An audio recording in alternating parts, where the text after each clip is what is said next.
Wih, HP apa tuh? Kok bisa dilipat?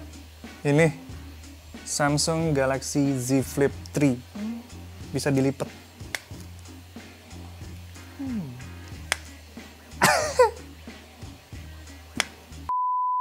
Hey guys, welcome back to Best in Tech YouTube channel. Bareng sama gue Daniel. Dan this is one of my dream phone, Samsung Galaxy Z Flip 3. Sejak pertama kali Samsung keluarin foldable phone di tahun 2019 lalu, itu bikin gue kayak, apa nih? HP-nya keren juga. Layarnya bisa dilipat yang futuristik banget. Sayangnya, Z Fold dan Z Flip tahun lalu itu dikasih harga yang cukup mahal. Out of budget lah.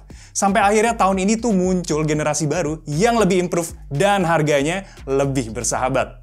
And I've been using this Z Flip 3 as my daily driver. Jailah, bahasa Inggris banget. Pokoknya di video ini gue bakal jawabin pertanyaan kalian yang paling sering banget ditanyain soal HP-nya. Nggak usah lama-lama lagi, kita langsung masuk aja ke videonya. Let's go!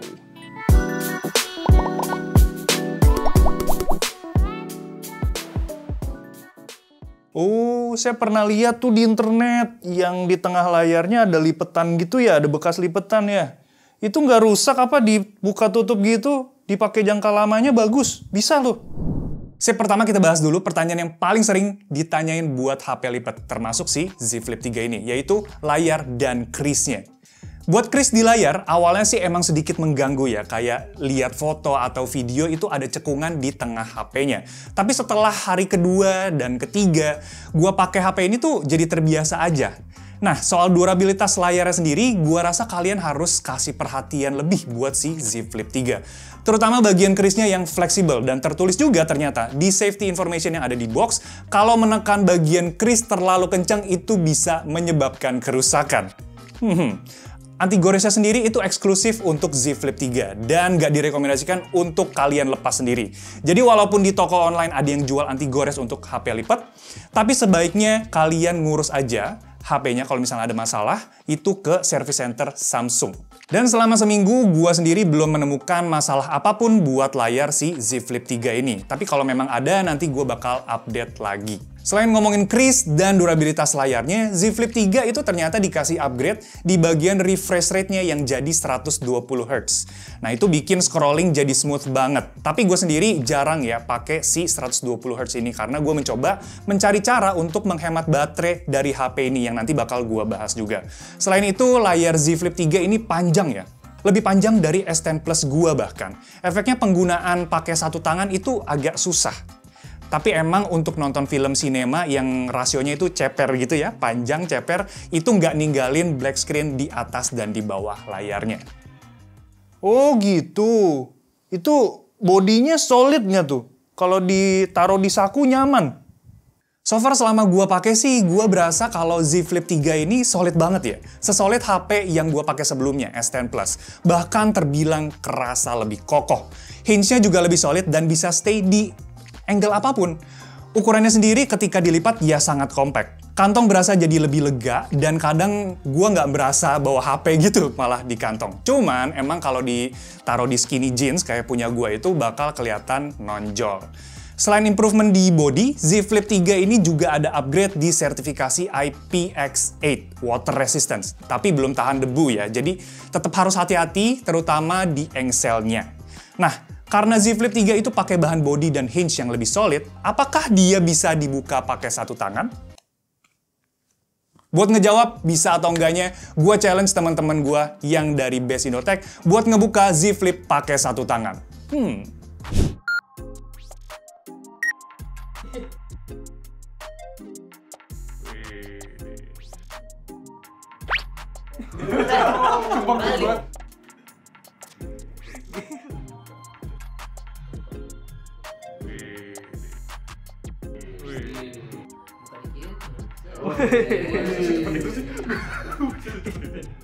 Oke, hasilnya bisa ya, walaupun agak sulit di awal, tapi kalau udah terbiasa lama-lama bisa kok buka ini dengan mudah. Sip, masih ngomongin soal desain foldable-nya, Samsung tetap kasih fitur Flex Mode kayak generasi sebelumnya. Sayangnya, apps yang support dengan fitur ini tuh masih terbatas, kayak minim upgrade gitu. Contohnya Flex Mode yang bisa dipakai sekarang tuh ada YouTube, ada kamera, dan beberapa aplikasi untuk video call. Nah, yang paling sering gue pakai itu Flex Mode buat video call sambil tiduran. Karena gue tinggal taruh si Z Flip-nya aja di samping gue, jadi gue nggak usah pegangin HP-nya atau cari sandaran lagi. Efeknya kadang gue jadi suka lupa waktu gitu karena keasikan video call. Apalagi kalau lagi ngobrol sama temen-temen. Itu pasti nggak ada habisnya, bisa berjam-jam. Untungnya gue ada kuota gede dari Smartfren Gokil Max yang gue beli perdananya itu cuma 70.000 aja. Paketnya termasuk kuota yang gede, 36 GB yang terdiri dari 12 GB kuota nasional, 24 GB kuota lokal, ditambah ekstra kuota 70 GB buat jam 1 sampai jam 5 pagi. Kuota lokalnya sendiri sesuai sama zona masing-masing ya. Karena gue ada di kawasan Tangerang, gue pakai yang Jabodetabek. Dan buat speed internetnya sendiri, ini kenceng banget sih. Video call sampai nonton pasti puas. Terus bisa dipakai di semua aplikasi, 100% 4G, dan harganya juga worth to buy banget. Mulai dari 30 ribuan aja. Buset, ini baru gokil sih. Highly recommended dan beneran kuota sultan harga teman. Oh iya, Smartfren juga lagi ngadain program rezeki WOW periode ketiga dari 21 September kemarin sampai 14 Januari 2022 di aplikasi My Smartfren. Program ini khusus untuk pengguna Smartfren dengan hadiah mulai dari Smart Point, pulsa, emas, smartphone, tablet, TV, laptop, motor, hingga grand prize dan super grand prize 50 gram emas, tabungan ratusan juta rupiah, dan mobil. Sikat guys! Yang penasaran tinggal cek aja link yang gue taruh di kolom deskripsi. Oh iya, ngomongin soal internet, Z Flip 3 ini kasih gua 2 ruang buat SIM, yaitu nano SIM dan 1 eSIM.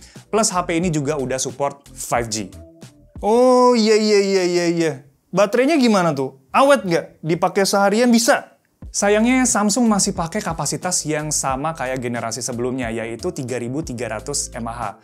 Ketahanan baterainya selama gue pakai itu kurang baik juga. Sehari-hari gue cuma dapat screen on time sekitar 4,5 jam buat daily use, kayak browsing, foto, dan navigasi. Kalau dipakai buat gaming juga kerasa borosnya. Buat main PUBG bisa habis 12% per setengah jam, dan Genshin Impact bisa tahan cuma di 2-3 jam aja dari baterai 90 ke 20%. Bahkan pakai fitur power saving mode cuma bisa perpanjang durasi sekitar setengah jam screen on time. Charging speednya sendiri ada upgrade dikit sih ya. Via USB-C tetap 15 watt yang butuh waktu charging 1,5 jam dari 10-90%. Tapi wireless chargingnya naik ke 10 watt dan support reverse wireless charging juga. Buat jadi smartphone utama sih, gua rasa ini nggak cukup ya buat pemakaian sehari-hari. Minimal tuh gua dalam satu hari ngecas 2 kali di pagi dan di sore hari. So yes, in terms of battery, not good. Dan semoga bisa diimprove ke depannya via software. Nah, kan tadi Mas bilang gaming-gaming tuh ya, terus kerja gitu ya. Itu HP-nya kenceng tuh buat dipakai macem-macem gitu. Terus panas nggak HP-nya? Kalau saya main game kan di HP panas tuh ya. Terus kalau Samsung kan kalau nggak salah ada Samsung Dex ya katanya ya, ada Samsung Dex. Itu ada nggak? Support nggak di situ? Soal performance, sayangnya Z Flip 3 juga nggak sesuai ekspektasi. Secara chipset sih, Snapdragon 88 itu terkenal kenceng, tapi panas. Untungnya, Z Flip 3 ini bisa nge-handle panasnya dengan baik, walaupun CPU-nya jadi throttling. Hal ini kerasa pas gue benchmark dan gaming berat kayak Genshin Impact. HP dengan Snapdragon 888 kayak Z Fold 3 itu bisa tembus antutu di 700 ribuan. Di sini cuma mentok di 650 ribuan. Terus entah kenapa main Genshin Impact di settingan grafis yang medium juga masih nge-lag. Walau begitu, game-game kayak PUBG M sampai Mole bisa dimainin dengan lancar. Jadi secara overall performance, kerasa kalau Samsung memang nge-adjust kemampuan chipsetnya tadi biar menyesuaikan juga sama kapasitas baterainya yang kecil biar lebih balance. Hasilnya ya power user terlihat masih kurang oke. Tapi buat casual user yang nggak terlalu pentingin performa, HP ini sih masih akan kerasa fine-fine aja buat kebutuhan sehari-hari. Buat productivity sendiri, kayak Samsung Dex dan S Pen sayangnya nggak support juga di Z Flip 3. Ah, ngomong-ngomong Mas, itu kan tadi saya lihat di belakang HP-nya kayak ada layar gitu ya Mas ya. Itu bisa dipakai buat apa fungsinya Mas? Yep, cover screen di Z Flip 3 ini sekarang jadi lebih gede. Cover screen-nya berguna buat banyak hal. Kalian bisa nambahin widget kayak ada musik, ada alarm, ada today schedule, dan sebagainya. Selain itu, cover screen berguna juga buat preview notifikasi yang masuk kayak chat WA dan IG. Cuman sayangnya multimedia kayak gambar atau foto gitu nggak semuanya bisa ditampilin. Dan kita juga nggak bisa balas chat via cover screen. Oh iya, cover screen Z Flip 3 juga punya beberapa fun fact. Pertama, bisa pairing foto dengan Galaxy Watch 4. Terus cover screen-nya juga bisa custom GIF, yang biasa gue isi pakai GIF-GIF lucu gitu, kayak gini. Fun fact terakhir, itu bisa ganti back cover jadi viewfinder. Jadi orang yang difotoin bisa lihat previewnya sendiri, atau biasanya gue suka pakai buat foto selfie atau wifi pakai kamera utamanya. Ngomongin soal foto-foto nih ya Mas ya, tadi kan Mas kasih lihat saya nih. Itu kameranya pakai kamera apa Mas? Kayaknya bagus tuh. Nah ngomongin kameranya, Z Flip 3 cuma ada 2 kamera aja, wide dan ultra wide. Setup kamera yang simple, tapi kualitas fotonya top notch. Sensor 12 megapiksel di wide dan ultra wide bisa kasih hasil foto yang detail, warnanya vibrant, dan dynamic range-nya mantap. Cuman karena Z Flip 3 nggak ada kamera tele, foto zoom jadi kurang baik. Buat foto low light, gue pakai night mode dan Z Flip 3 ini bisa kasih hasil yang wow. Kayak detail-detail dan warna objek jadi lebih terlihat dibanding pakai foto mode normal. Buat kamera selfie-nya sendiri, ya oke lah, tapi gue lebih suka pakai kamera utamanya. Karena buat selfie itu gue tinggal pakai mode di cover screen belakangnya. Buat gue sendiri, gue lebih manfaatin kemampuan kameranya buat foto potret dan low angle yang instagramable banget. Oke guys, ini adalah contoh perekaman video menggunakan Samsung Galaxy Z Flip 3 dan di sini gue pakai main cam ya di resolusi 4K 30 fps. Ada juga fitur OIS (Optical Image Stabilization), jadi videonya di sini udah stabil. Kalau misalnya nggak cukup, bisa naikin ke Super Steady. Oh iya, sebenarnya ada frame rate yang lebih tinggi, yaitu di 4K 60 fps. Tapi di situ sayangnya gue nggak bisa mengganti lensa dan gue juga nggak bisa ngidupin fitur cover display-nya. Jadi gue di sini pakai 30 fps biar bisa mencontohkan ke kalian bagaimana smooth-nya untuk berganti lensa di Z Flip 3. Gue mulai dulu dari kamera ultra wide-nya.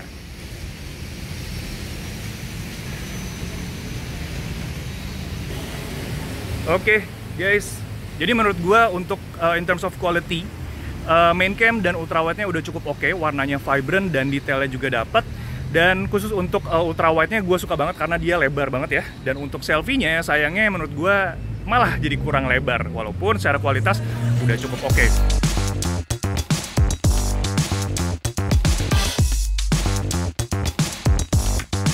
Oh, tapi secara keseluruhan menurut Mas ini HP-nya bagus nggak nih Mas nih? Terus worth it buat dibeli tahun ini? Overall, selama gue pindah ke Samsung Galaxy Z Flip 3, beberapa kebiasaan gue saat ngoperasin HP jadi sedikit berbeda ya. Kayak ada step ekstra buat nge-unfold HP-nya pas gue ambil dari saku. Terus cara gue buat video call juga jadi lebih mudah karena gue nggak perlu pegang HP-nya lagi. Dan selfie semakin bagus karena gue selalu pakai kamera utamanya. Oh iya, gue harus akuin kalau HP ini tuh menarik perhatian banget. Setiap kali gue buka HP di area umum, pasti aja ada yang ngeliatin. Bener-bener jadi center of attention. Cuman tetap gue kadang dibikin risih sih sama beberapa hal. Kayak baterainya yang lumayan boros buat kebutuhan gue, CPU throttling jadi nggak bisa main game berat, dan gue harus hati-hati ngerawat layarnya. Secara overall sih gue suka banget sama Z Flip 3 ini. So buat yang ngincer si Z Flip dari tahun lalu, nggak ada salahnya buat ambil Z Flip 3 kali ini. Karena banyak upgrade dan harganya juga jadi lebih affordable ya. Di 14,999 juta untuk varian yang 128 dan 15,99 juta untuk yang 256 GB. Sip, gimana pendapat kalian buat si Z Flip 3 ini? Tulisin jawaban kalian di kolom komentar ya. Gitu aja pembahasan gue soal pertanyaan yang paling sering ditanyain buat Samsung Galaxy Z Flip 3. Kalau kalian suka video ini, klik tombol like-nya, subscribe, dan share juga video ini ke teman-teman kalian. Siapa tahu mereka kena racunnya Beat. Kita ketemu di video selanjutnya. Thanks guys. Ciao. Lucu guys.